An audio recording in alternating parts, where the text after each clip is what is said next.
خوست کې د نورو ښوونځیو په څیر د شهید مطیع الله لیسې زده کوونکو هم د ښوونکي ورځ د یو لړ مراسمو په ترڅ کې ولمانځله. زده کوونکو تر ډیره ټینګار ښوونکو ته د معاشونو په زیاتوالي و او ترڅنګ یې زیاته کړه چې د ټولنې هر قشر په تربیه د دوی په فکري رغونه کې ښوونکي رول تر هر چا ډیر دی.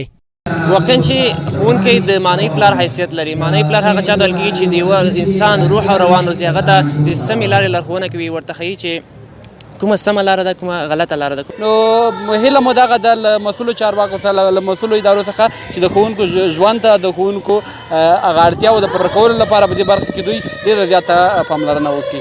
ښوونکو د یاد ورځ لمانځل په تدریسي برخه کې د ځان لپاره ډیر مهم وباله او په خبره د زده کوونکو له لوري په دا ډول معنوي ډالیو او نورو برخو کې تشویقول لا تدریسي برخې ته متوجه کوي.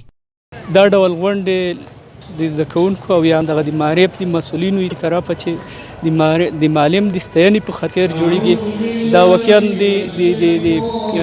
د تشویق وړ او دا موږ ته د انرژۍ ورکولو پوره یوه وسیله ګرځي. د خپلو زده کوونکو د دوی مینې موږ اوس هم پوره وړي یو، بیا هم پوره وړي یو. د دوی چې کومه مینه موږ ته راکړه، د دوی مینې چې یو موږ ټول کال پوره وړي کېږو.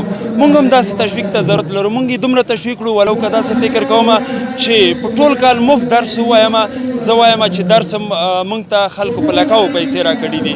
د ښوونکي ورځ په نامه نومول شوې ورځ د هیواد په ټولو ولایتونو کې معلم ته د قدردانۍ او زده کوونکو ته په تدریسي برخه کې د دوی د کړي خواريو په مخه لمانځل کیږي.